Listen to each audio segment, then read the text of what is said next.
angamba dia hiaraka hivavaka tsika aoka tsika hiaraka hivavaka Andriamanitra sotranao zay namelanay afaka mikarakara ny rainay izao ndralana izao izay ndeha hoentinay any am-piangonana amin'ny voninahitra anao manateny zay fa ianao hiaraka aminay amin'izay zavatra rehetrarehetra mbola tsy maintsy ho tanterahanay aminy ary ianao hanampy anay amin'ny fotony anay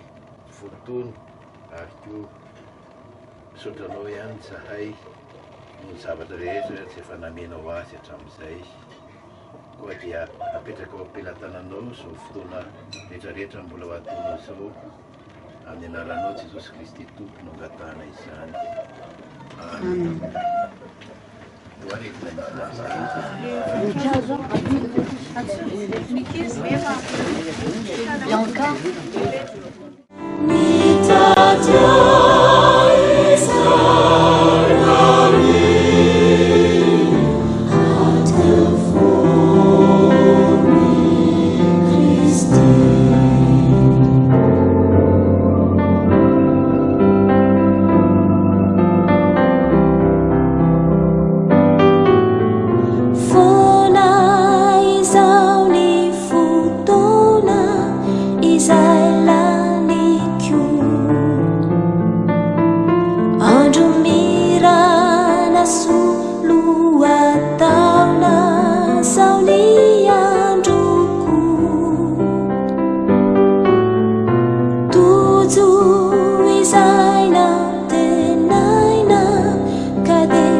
Satrichoasa namako mbola hiarahiriary nefindrisy namako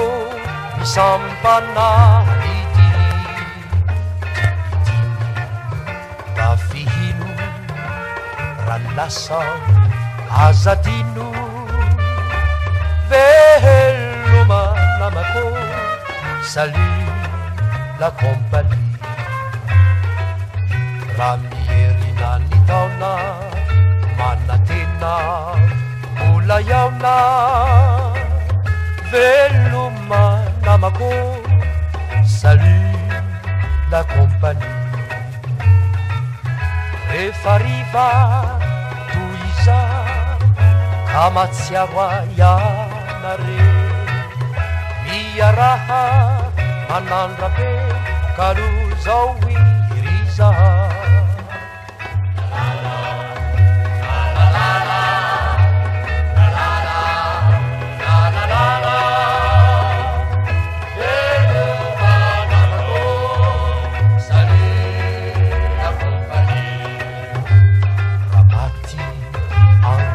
Nanya amefaso